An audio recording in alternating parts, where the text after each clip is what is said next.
Bismillahirrahmanirrahim. Qala al-mu'allifu wal musannifu rahimahullah ta'ala wa nafa'ana bihi wa bi ulmihi fid dharaini amin.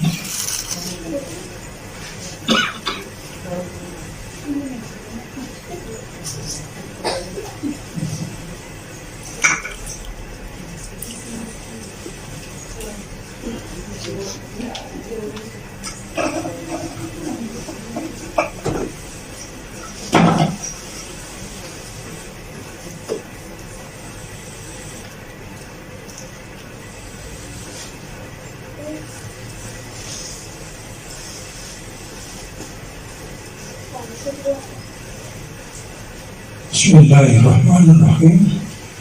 Ma'ahbabta syai'an, ma'ahbabta syai'an, tidaklah kamu mencintai sesuatu.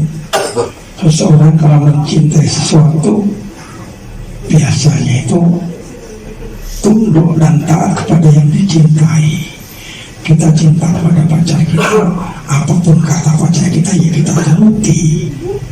Jadi kita itu lalu terikat kepada apa yang kita cintai. Berarti kita menjadi budaknya. Dikatakan di sini ma'ahbabta syai'an, tidaklah kamu menyenangi sesuatu min umuri dunia, dari segala macam perkara keduniaan, illa kunta lahu abdan, kecuali kalau kamu mencintai kepada sesuatu tersebut, kamu menjadi hamba dari apa yang kamu cinta tadi. Li'anna mahabbataka lisyai' yaktadi in kiyadaka lahu wasiddata ala kotika bihi, karena kecintaan tersebut yang kamu berikan kepada apa yang kamu cintai itu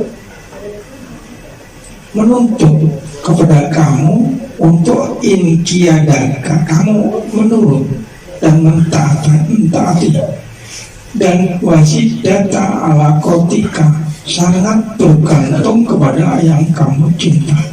Itu sudah maklum, siapapun kalau cinta, entah cinta kepada apapun, cinta kepada jabatan, nah kita akhirnya berbuat sesuai dengan apa yang kita cintai. Nah kita berusaha mati-matian untuk memperhatikan, untuk memperjuangkan jabatan tersebut supaya tidak menjadi hilang. Cinta kepada harta, kita akan berjuang mati-matian untuk memperhatikan harta tersebut jangan sampai kemudian hartanya hilang. Artinya ya seluruh pekerjaan yang kita kerjakan itu hanya untuk kepentingan apa yang kita cintai. Oleh karena itu ya dia dianggap hamba dari apa yang dicintai tersebut. Itu sudah wajar sekali. Nah kalau kamu seperti itu, berarti kamu menghambakan dirimu kepada apa yang kamu cinta.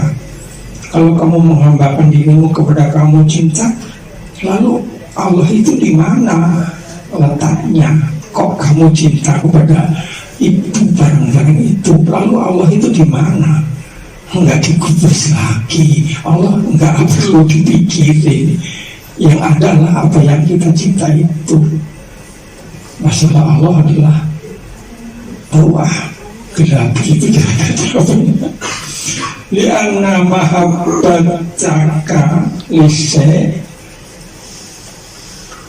tak tadi ingkiada lahu wasidata ala kotika bihi, karena kecintaan kamu kepada sesuatu tadi itu menuntut kepada kamu untuk intian, menyerahkan diri, nurut apapun yang dikehendaki oleh yang kamu cintai tadi.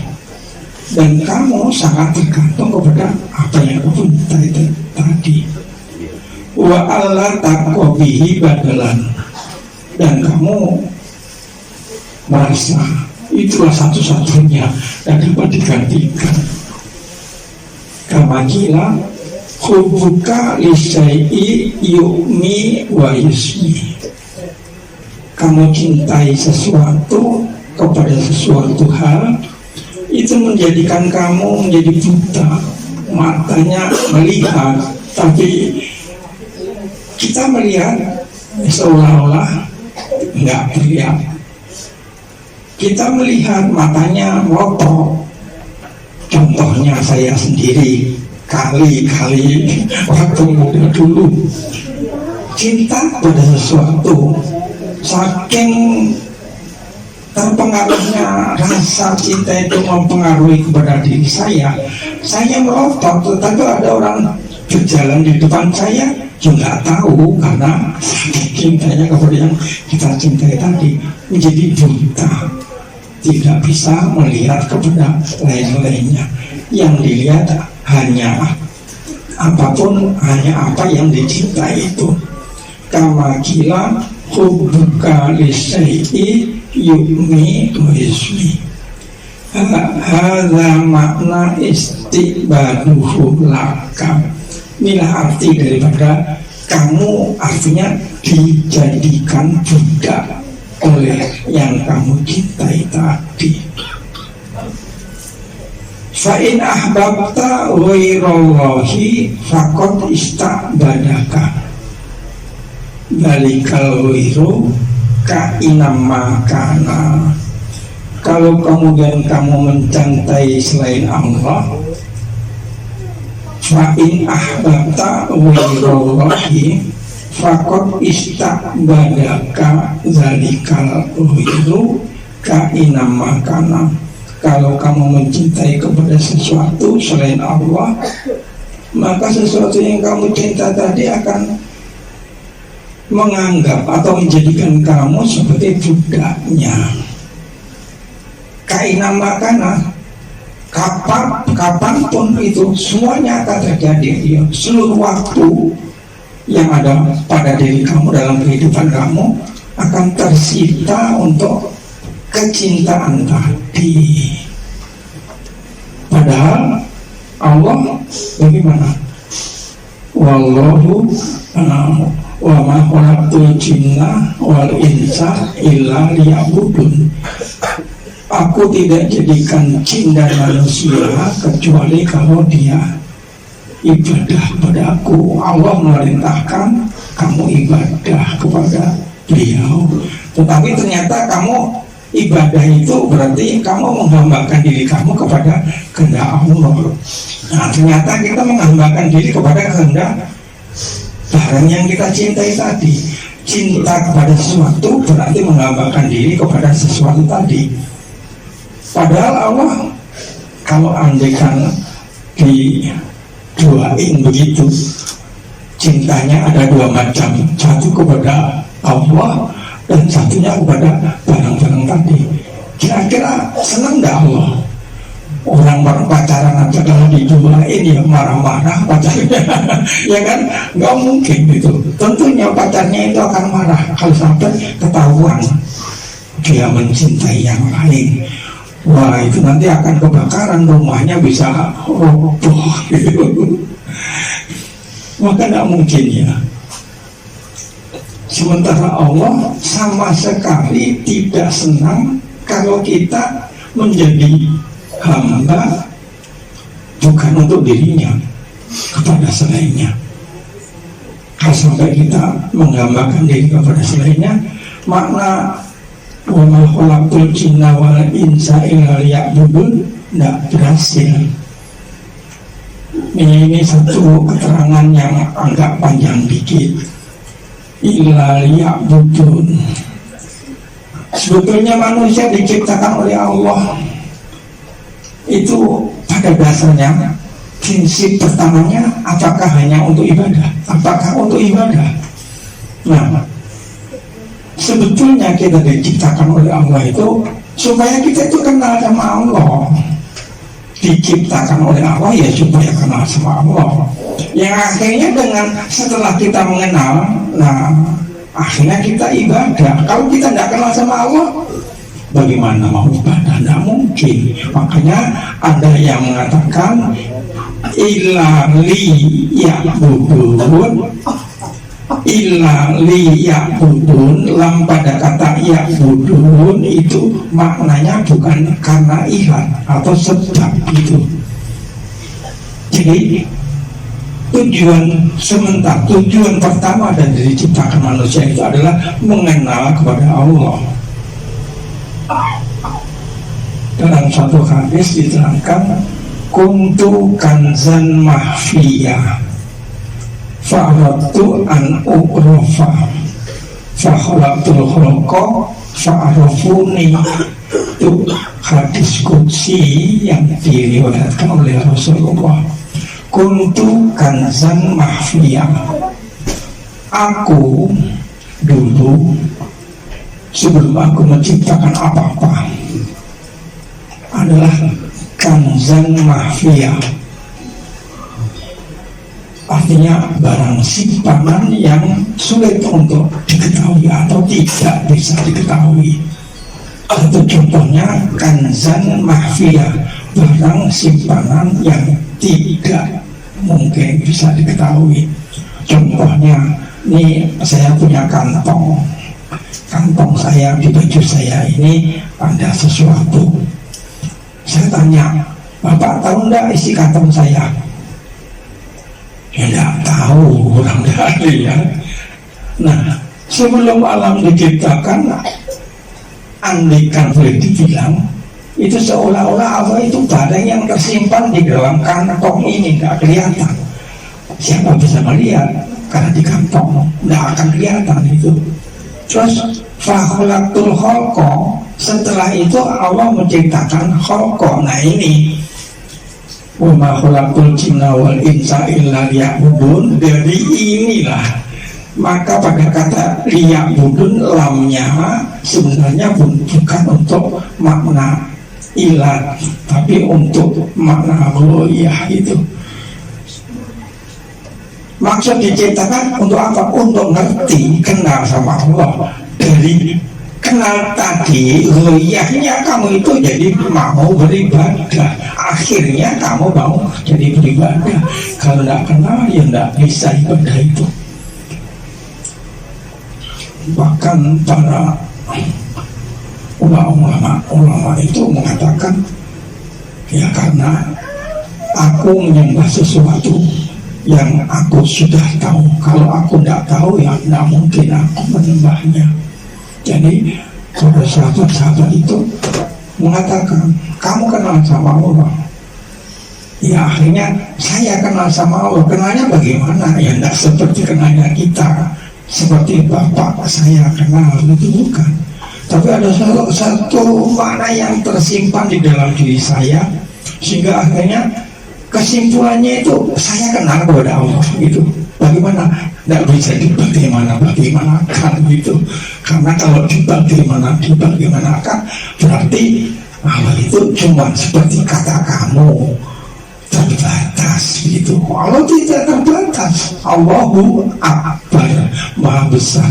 Kalau dibilang Allahu Akbar itu Maha Besar.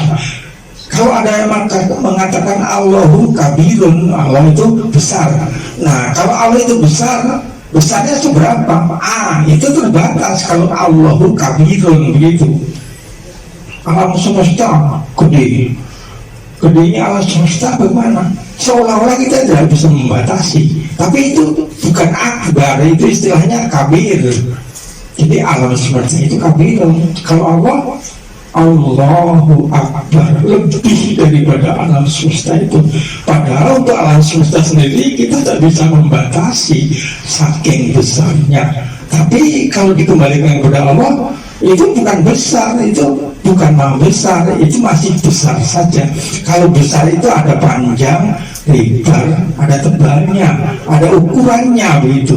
Bisa dibatasi dengan ukuran. Kalau maha besar, di luar ketentuan dimensi panjang, lebar, dan dalam. Tambah lagi di luar batasan waktu. Allah ada waktunya, tidak ada. Allah itu semenjak berada kapan? Ya tidak bisa tahu kapan mulainya. Sampai nanti kapan? Ya tidak bisa dibatasi dengan waktu. Jadi berada semenjak keadaan yang awal sampai berakhir, sampai dia yang paling akhir. Tidak ada yang setelah itu ada barangnya yang akhir, tidak ada. Atau Allah ada yang mendahului, artinya Allah didahului oleh sesuatu barang. Tidak begitu. Allah itu terlepas dari ukuran panjangnya seberapa, lebarnya seberapa, dan tebalnya seberapa. Kalau kita bicara tentang alam semesta, contoh yang paling pendek aja, kita dengan bumi, kita dengan matahari itu berjalannya 150 juta. Wah, itu sudah sulit itu diukur. Kalau 150 juta kilometer, berapa kali Pulau Jawa kira-kira? Pulau Jawa dari Banyuwangi sampai ke Merak sana itu paling-paling 1000 kilometer. Kita tempuh jalan kaki ya, ada waktunya. Kalau sekarang cukup karena sudah ada jalan tol. Ya, 15 jam kemput dari Merak ke timur lewat kendaraan, lewat jalan tol, ya kira-kira 15 jam. Ini 1000 kilo. Nah, matahari dengan kita 150 juta kilometer. Berapa kali Pulau Jawa? 1000 kilo, ini 150 juta. 150 juta dihilangkan 3 nolnya, karena bandingannya dengan 1000 kilo. Jadi 150 juta dibuang 03, 150.000 ya. Terus Pulau Jawa satu, nggak punya panjang gitu. Nah, segitu itu cuman kecil gitu. Nah, kalau kelilingnya dunia berapa? Dunia itu muter, Bapak berjalan dari sini Jakarta ke barat terus sampai nanti suatu ketika Bapak datang terus dari timur, berarti bulat begitu bumi kita itu. Nah, kalau kita berjalan terus itu berapa yang kita tempuh? Katanya yang tahu dengan ilmu geografi itu cuma 40.000 kilo. 40.000 kilo itu kafir, hanya kafir bukan akbar. Kalau Allah adalah di luar jangkauan itu. Makanya siapa yang tahu dengan Allah? Pada awalnya kuntu kanzan mahfiyah, aku itu barang simpanan yang tidak diketahui. Fakholaktul kholqo, kemudian setelah aku itu kalau ada, kemudian tidak ada yang tahu, kira-kira manfaatnya apa? Ada, aku itu ada, tapi tidak ada yang tahu bahwa aku ada. Terus manfaatnya aku ada itu apa? Sudah ada. Jadi bagaimana? Ya dibikin sesuatu yang lain supaya tahu bahwa aku ada. Akhirnya diciptakanlah makhluk pertama sekali, istilahnya dalam pembelajaran kita Nur Muhammad. Ya, itu yang pertama kali dicipta oleh Allah. Nah, setelah Nur Muhammad itu, lewat Nur Muhammad itu nanti, dalam Nur Muhammad itu adalah dalam alam gaib, suatu ketika pada saatnya akan dimunculkan pribadinya. Berapa? Nah, kalau ditanya kapan munculnya dunia, yang ada kan hanya Allah. Lalu Allah menciptakan itu kapan waktu menciptakannya? Siapa tahu. Akhirnya menurut kata ahlinya, kita boleh percaya, silahkan. Tidak percaya pun ya tidak apa-apa, orang tidak bisa dibuktikan dengan ilmiah. Tapi perkiraan komputer itu sudah mengatakan itu bisa menebak itu cipta, waktu penciptaan dunia dari tidak ada, yang ada hanya Allah. Lalu Allah menghendaki ada selainnya. Di mana? Diciptakan dari apa? istilah dalam agama dari al-adam, tidak ada. Jadi dari yang tidak ada itu diciptakan alam semesta itu. Nah, kapan itu terjadinya? Hitung, kata ahlinya adalah angka 1, di belakangnya nolnya 1, angka 10 gitu. Dengan pangkat, kalau 10, 1 nolnya 3 namanya 1000, itu 10 pangkat 3, jadi 1000. 10 pangkat 6 1 juta, 10 pangkat 9 1 miliar, 10 pangkat 12 1 triliun, baru pangkat 12, 10 pangkat 24 triliun. Ya, 10 pangkat 12 1 triliun, kalau 12 lagi ya triliun. Kalau 10 pangkat 36 nggak bisa ngomong, kita sudah kehabisan bahasa. Nah, diciptakannya dunia itu kata ahlinya adalah 10 pangkat 48. Artinya angka 1 di belakangnya ada 0, 48. Kapan itu diciptakan? Dulu non jauh di sana. Non jauh ya. Non alif ba ta sa jim ha ho dal ra ro za sin sin sha to do ain wei pa to ka lam mim nun. Non di mana? Kalau yang di sini alif ba itu dekat. Nah, non jauh di sana. Bahasa Indonesia kan non jauh di sana. Nggak dikatakan non dekat di sini, enggak. Non itu jauh di sana. Itu alif ba ta sa jim ha ho. Kapan non? Non nanti jauh di sana. Nah, jauh di sana apa? Perkiraan ilmu adalah 10 pangkat 48. 10 pangkat 48 itu artinya apa? Kalau 12 1 triliun, 24 triliun, 36 3 kali triliun, 48 kan 4 kali triliun. Itu istilahnya, kalau istilah ilmu pengetahuan ada Big Bang, ledakan pertama yang hebat. Allah menghendaki menciptakan dengan meledakkan sesuatu. Kapan? 10 pangkat 48.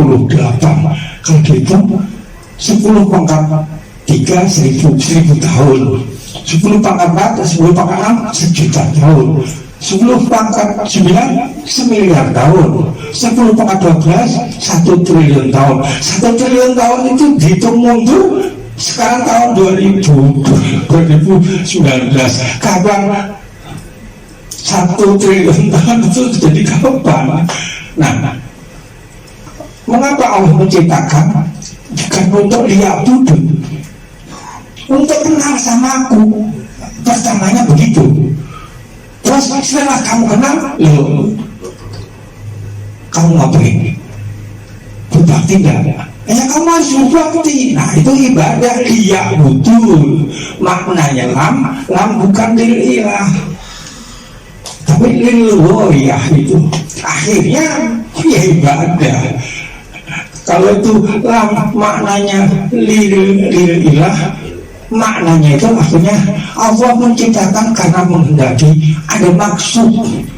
Jadi Allah ada maksudnya.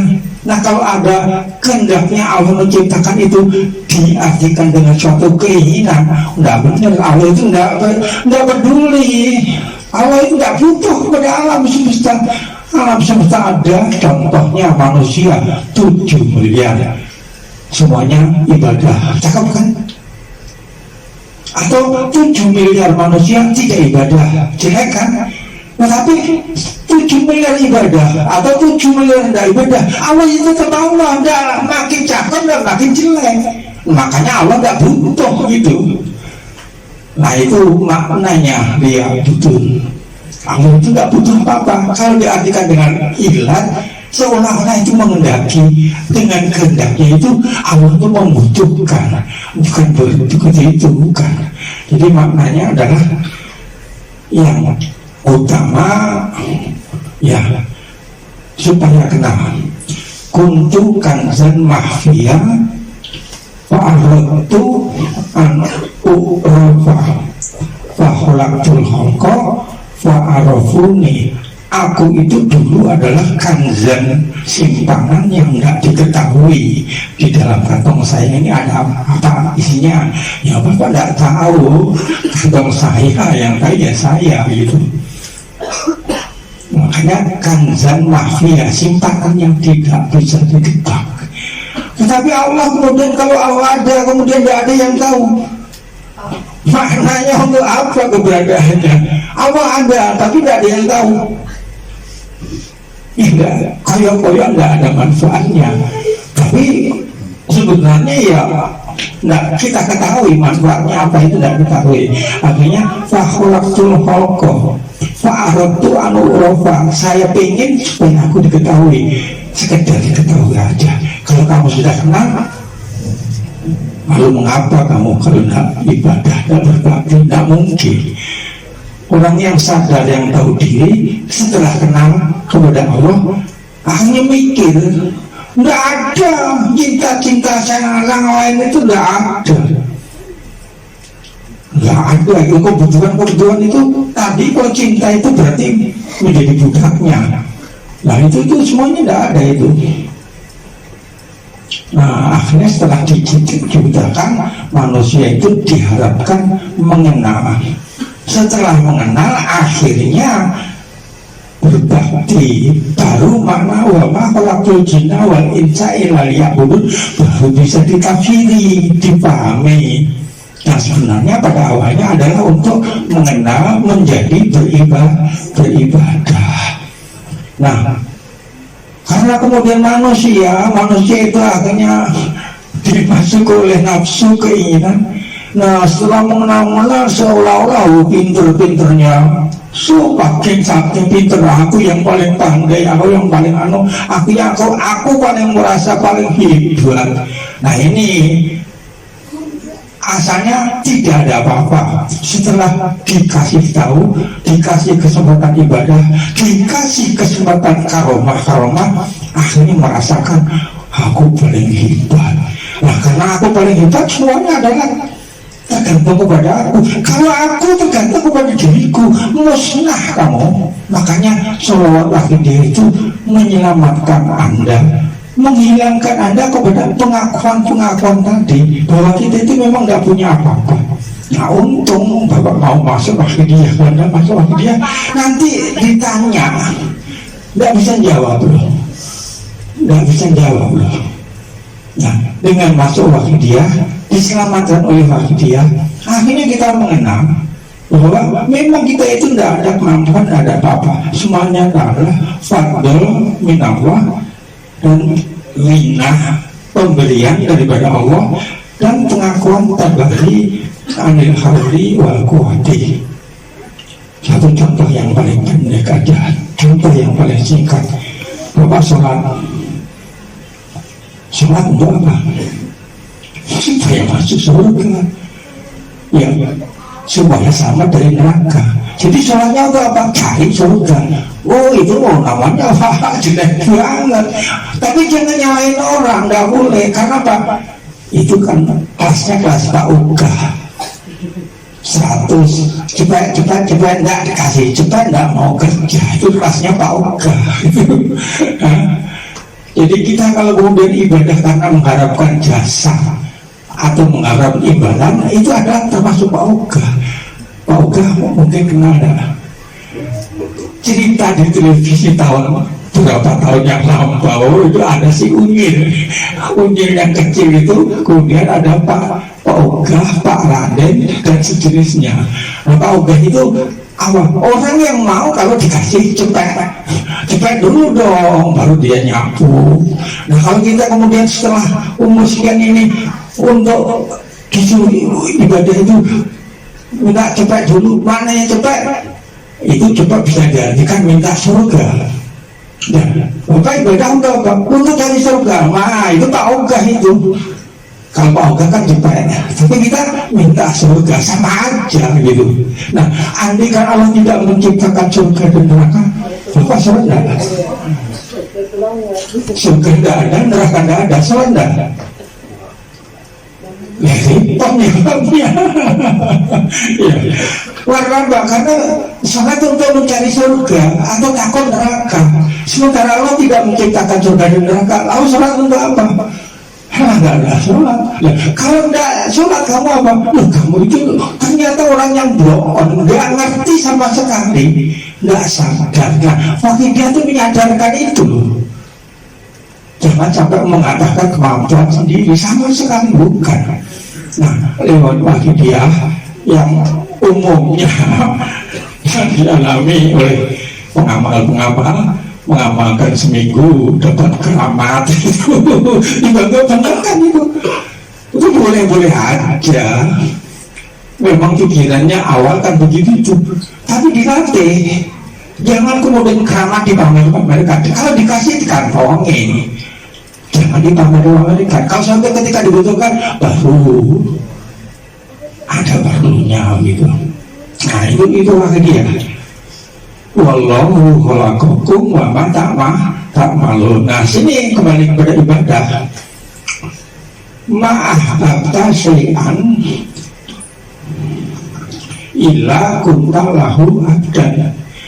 Kalau kamu mencintai sesuatu, kok mencintai sesuatu berarti kamu itu jadi hambanya. Wah, berat sekali, jelek sekali, makanya nggak mau dijadikan hambanya. Itu jangan sampai hamba daripada selain Allah. Kalau hambanya Allah memang harus lama waktu jina wal insa ila liya'budun, yang artinya liya'budun mestinya pertama sekali liya'rifun, baru setelah liya'rifun bisa diartikan dengan liya'budun. Itu kronologinya kira-kira begitu. Tapi umumnya orang dalam pengajian itu ya liya'budun itu artinya yaitu udah begitu, itu enggak kemudian diterangkan dengan lebih jelas, sehingga akhirnya apa? Aku beribadah. Nah, karena beribadah itu akhirnya manusia, sifatnya manusia itu yang kemasukan segala macamnya, nafsu segala macam, akhirnya pengakuan kepada kemampuan. Kalau ada yang mengakui kemampuan, segala macam adalah kemampuanku, adalah hasil kerjaku, usahaku. Yang lain tidak ada pengaruhnya. Kemudian kalau kita itu mengaku itu adalah kemampuan kita, hancurlah kita. Kita itu sebetulnya tidak ada apa-apa. Contoh wayang kulit. Wayang kulit itu bisa apa? Atau boneka.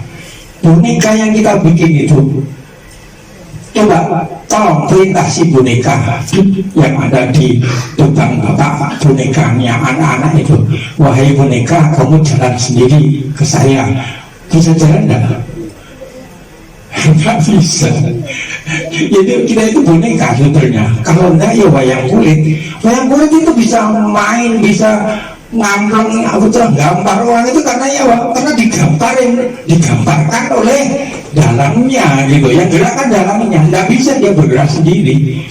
Nah itu pengenalan kepada waktunya itu yang terdalam. Tapi karena nafsu kita, terutama saya, pengen gini gitu, wajar karena memang ya masih begitu tuh kelasnya Pak Uga juga dulu dong. Nah itu contoh bapak punya anak, terus bapak merintahkan tolong dong sapunya, tuh halaman disapu. Anaknya coba dulu Pak, duitnya dulu dong. Kalau tidak dikasih duit tidak mau nyapu dia. Bapaknya lihat anak suruh nyapu terus minta duit dulu, bapaknya marah enggak? Jengkel bapaknya mesti anaknya mesti mungkin diajar dulu. Nah, tapi itu awal permulaan memang seperti itu. Lama kelamaan kita itu akan mengenal sadar. Ini sadar, ini makrifat namanya. Kalau sudah kenal sama Allah, wah masya Allah, ahyahu hayatan thayyibatan, dikasih kehidupan yang luar biasa, hidup tak mati-mati. Alim, pintar, tahu, tidak ada yang tidak diketahui. Kasih kekayaannya tidak pernah bisa terus ada terus. Itu kalau sudah makrifat kepada Allah, bukan untuk mencintai karena cinta-cintaan. Jelek sekali itu, tidak ada maknanya itu kalau itu. Nah, jadi kita nanti jadi hambanya. Tolong jangan berpikir seperti itu, dahsyat akibatnya. Anda akan dikendalikan oleh apa yang kamu cintai. Wa huwa la yuhibbu an takuna li ghairihi abdan. Sedangkan Allah itu tidak senang kalau kamu menghambakan diri kepada selainnya. Kalau kamu menghambakan diri kepada selainnya, kamu menghambakan diri kepada selain Allah, tentunya kamu akan menurut perintah barang yang kamu anggap majikan tadi. Majikannya siapa selain Allah yang menurutin perintahnya? Lalu Allah nggak jadi bagian. Nah itu biasanya umumnya sampai sekarang masih dia itu begitu. Katanya lillah, tapi kenyataannya wah untuk cari macam-macam. Ini tidak apa-apa, jangan disalahin. Supaya apa? Orang pertama kali kenal dia lewat apa? Penyakit, karena sakit supaya sembuh. Boleh-boleh aja, tapi jangan terus di ada jangan lewat karena kesembuhan ataupun karena dagangan yang laris. Pikiran orang memang pertama sekali begitu itu, kepentingan dirinya yang diutamakan atau untuk jabatan. Tapi jangan terus-terusan. Nanti setelah waktu dia kenal waktu dia terus masih menghambakan kepada jabatan, menghambakan kepada harta benda, menghambakan kepada selain Allah, itu namanya nggak sadar dia. Allah akan kembali kemana kalau sudah begitu tuh. Nah, ini satu pembelajaran daripada kita Hikam yang ternyata itulah wahyu dia. Wahyu dia itu sebetulnya kamu cukup menjadah. Mbah Kiai Haji Abdul Majid Ma'ruf menekankan mujadahlah, jangan tanya macam-macam. Nanti kalau kamu mujadah, nanti kamu akan tahu sendiri. Nah memang begitu, nggak usah macam-macam layak begitu gini begitu. Nanti kalau kita sudah mengerjakan, ada pemahaman sedikit demi sedikit muncul, akhirnya gitu, oh begitu. Akhirnya apa? Waduh, aku sudah mengerti semuanya. Nggak perlu nanya ke sana kemari. Akhirnya kamu sudah mengenal kepada Allah itu. Nah itulah, mudah-mudahan kita bisa ke sana, tidak mikirin segala macam kebutuhan dunia. Belum kawin, pengen cepet-cepet kawin, wajar-wajar aja. Wajar aja, tapi pikirannya cuma itu doang, wah repot. Makanya itu masya Allah, siapapun sekarang sudah masuk akhirnya aku masih begitu, otaknya jebol, berarti kosong, tidak punya otak dia. Nah tinggal itu dengan alasan apapun harus mencintai, tetap mencintai kepada Allah, bukan kepada selainnya. Wa huwa la yuhibbu an takuna li ghairihi abdan. Sementara Allah itu tidak senang kalau sampai dia disekutukan. Cintanya ada dua, pacarnya satu pacarnya di timur, satunya pacarnya di barat. Suatu ketika amplop ketemu, wah repot, jadi urusannya berantem itu nanti antara pacar dengan pacarnya. Ailayamdo bizalika wa fil hadis ta'asa abdud dinar, ta'asa abdud darhim, abdud dirham wa zaujah.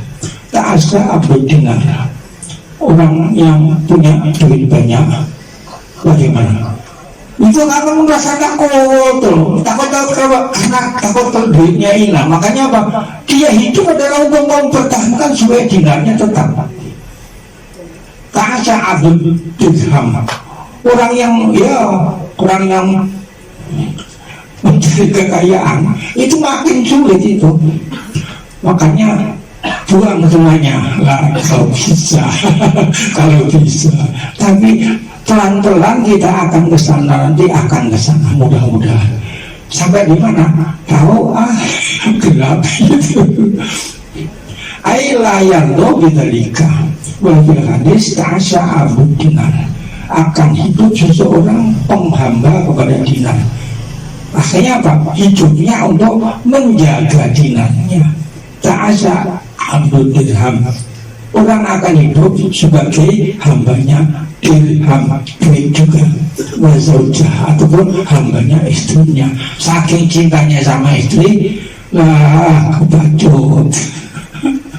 Wah komiso, ataupun saking menggambarkan kepada rasa perut lapar, takut supaya lapar, akhirnya buat cari segala macam supaya tidak lapar. Ta'asa wan takasa, sehingga akhirnya apa yang jadikan pujaan hatinya itu seolah-olah sebagai tuan.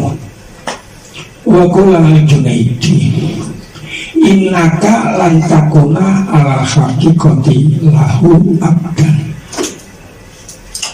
kamu tidak akan menjadi dalam hakikat kenyataan yang sejati abdan sebagai hamba kepada Allah. Kalau caranya seperti itu,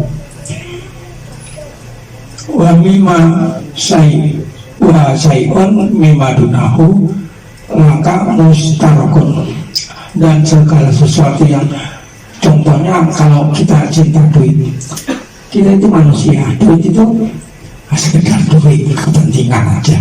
Terus kamu jadikan duit jadi bos kamu. Nah, duit kan kedudukannya di bawah kedudukan manusia, kamu dianggap sebagai bosnya. Jadi kamu menghamba kepada sesuatu yang di bawah hakikat kamu sendiri, yang tidak karu-karuan.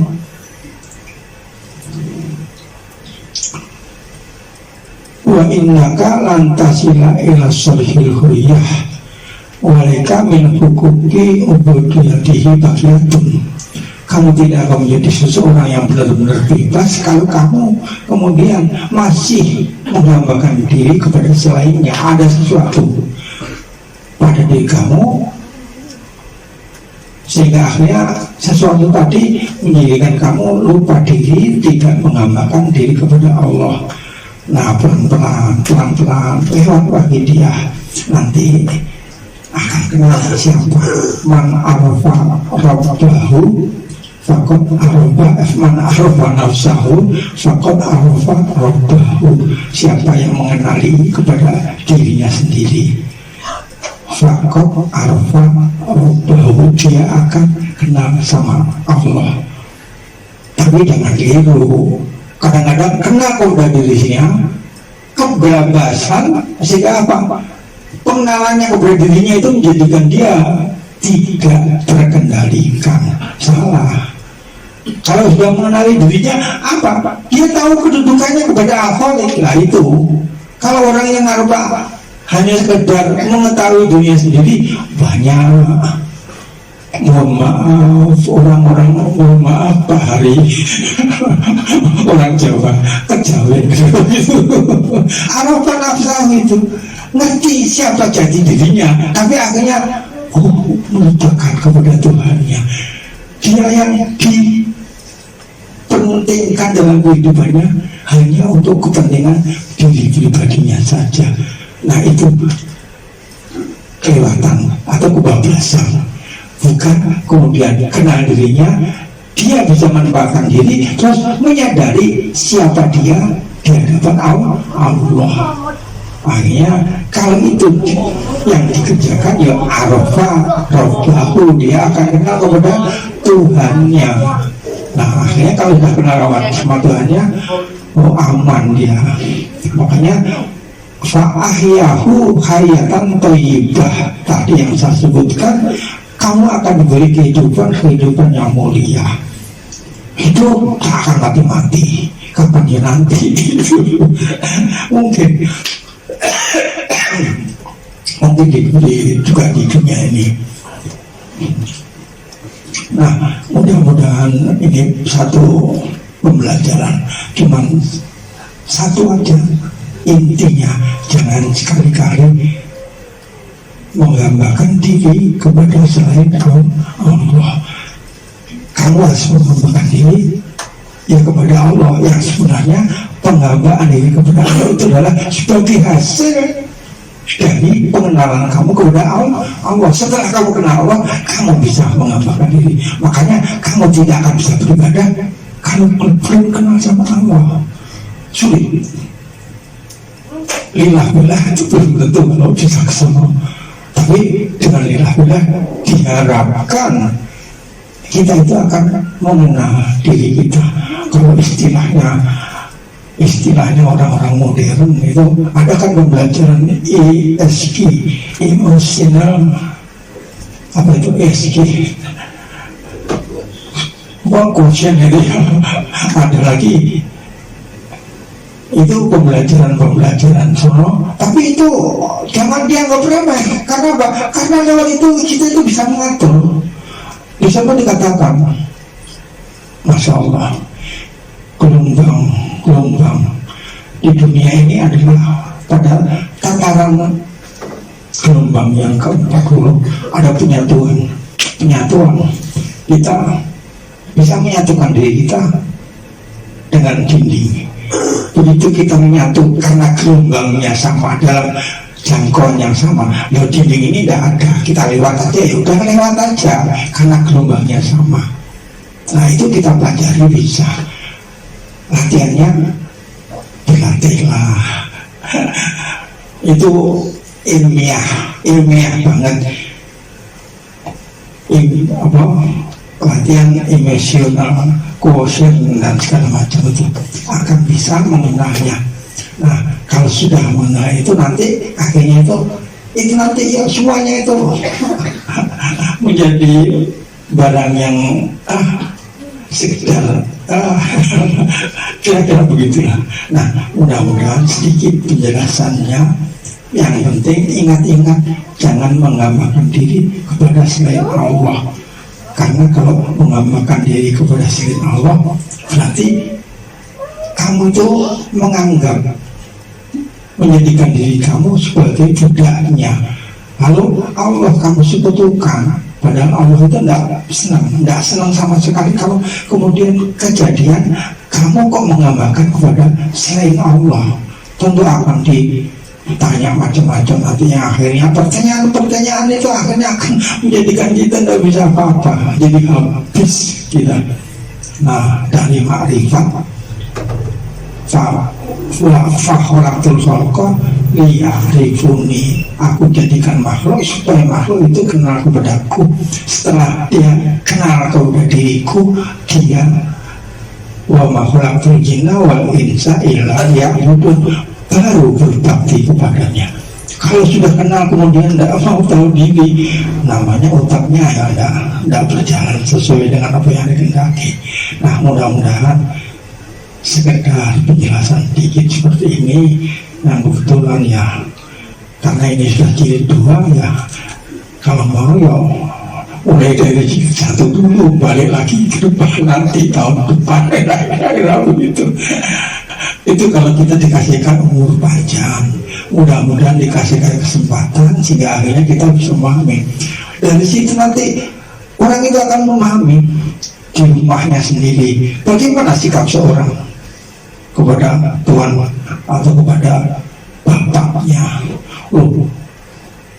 Penghargaannya kepada suami bagaimana, itu Masya Allah. Pernah ada ceritanya siapa yang pagi-pagi Ustaz yang menyembuhkan siapa? Ustaz Dano.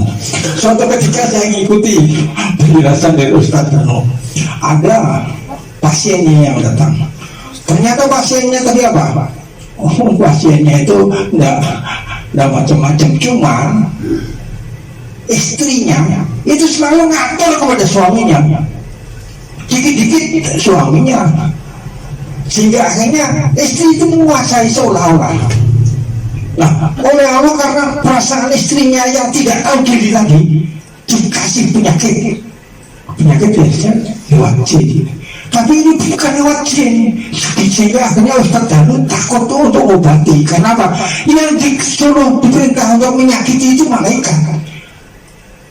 Bagaimana Ustaz Danu? Maaf Bu, saya tidak berani. Karena apa? Itu yang di belakang ibu itu malaikat, bukan jin. Kalau masalah jin lalu tak betas gitu. Tapi kalau malaikat itu perintah Allah. Kok saya melawan dia? Kayak apa jadinya? Makanya bagaimana? Akhirnya dijelaskan macam-macam. Akhirnya ibunya ngerti. Cuma aja sekedar sedikit-sedikit saja. Tapi sedikit-sedikit itu menguasai maknanya, hanya mengendalikan suaminya. Seolah-olah ya dia yang berkuasa. Dikit-dikit pendapatnya dia yang berlaku. Apapun suaminya ya dikudus itu. Nah, Allah memberikan bala cobaan, kasih penyakit. Nah, itu diobati kemana-mana enggak bisa sembuh. Nah, datang ke Ustaz Danu. Nah, Ustaz Danu dikasih tahu tuh. Nah, Ustaz Danu karena tahu itu yang nyakitin malaikat. Wah, saya nggak berani Bu obati ibu. Kalau saya obati ibu berarti saya melawan Allah, karena itu adalah malaikat. Lalu bagaimana ibu? Nah, ya dikasih penjelasan. Ibu artinya jangan gitu.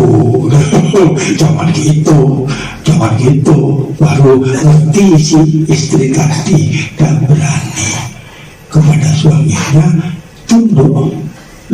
Itu kecil, sepele, remeh, tapi kadang-kadang itu menjadi kata hati saya. Waduh, nanti kalau sedikit menyentuh saya tak tempeleng, kira-kira begitu. Nah, karena kondisinya itu mestinya tidak begitu, akhirnya dikasih cobaan. Nah, akhirnya ya bisa disembuhkan juga, cuman dengan syarat-syarat tolong tahu dirilah dulu itu. Nah, akhirnya dengan kesadaran tadi, nah mulai dari sadar itu didudukkan pada proporsi yang benar. Mungkin penyakitnya nggak sembuh, diobati dengan segala macam obat, diobati dengan segala macam dukun, nggak sembuh, karena memang itu perintah Allah yang malaikat. Nah, akhirnya yang obati takut ya Allah. Kalau yang obati ngerti, kalau yang obati nggak ngerti, melawan, mana bisa menang, nggak bisa. Nah, akhirnya dengan suatu perjanjian minta ibunya sadar, ya diadakanlah pengobatan. Karena apa? Sudah dipahami. Lalu akhirnya dia mohon, ya Allah, ini kalau begini saya bukan berarti melawan kamu ya Allah, bukan melawan kamu ya Allah, tapi karena ada kebutuhan yang itu adalah kehendak kamu. Nah, saya mengerjakan itu, saya bisa mengerjakan karena izin kamu juga, itu izin kamu. Tapi saya mengerjakan, saya bisa kerja itu juga izin kamu. Nah, mohon maaf, izinkanlah saya untuk masuk situ. Itu semuanya kehendak Allah. Jadi obati itu bukan kemampuannya sendiri, diizinkan. Jadi ini qadar Allah. Di sini juga pakai qadar Allah. Lari dari satu qadar melawan, memakai qadar yang lain gitu. Nah, kira-kira kalau ada pengertian, itu nanti akan terjadi suatu kehidupan yang harmonis. Mudah-mudahan pemahaman dia makin lama makin memahami bagaimanakah porsi sebenarnya kedudukannya dia. Makanya dia mempunyai ajaran yang simpel, satu lillah billah, li rasul lil bos takdimul yu'ti kulladhi haqqin haqqo, terus takdimul ahad al-ahad. Tolong pelajari, pahami itu semuanya. Bukan sekedar aku sudah lillah billah, tetapi ternyata masih tebel linafsi binafsi, keinginanku gini, kemauanku gini. Akhirnya tidak bisa diajak bicara, menangnya sendiri. Kira-kira begitu. Saya rasa cukup sekian. Wabillahi taufiq wal hidayah. Wa min Rasulullah asyafa'ah wa tarbiyah. Wa min ujiah zaman anatul wal barakah. Amin kunjungi wal maghfirah. Assalamualaikum warahmatullahi wabarakatuh. Waalaikumsalam. Masya Allah.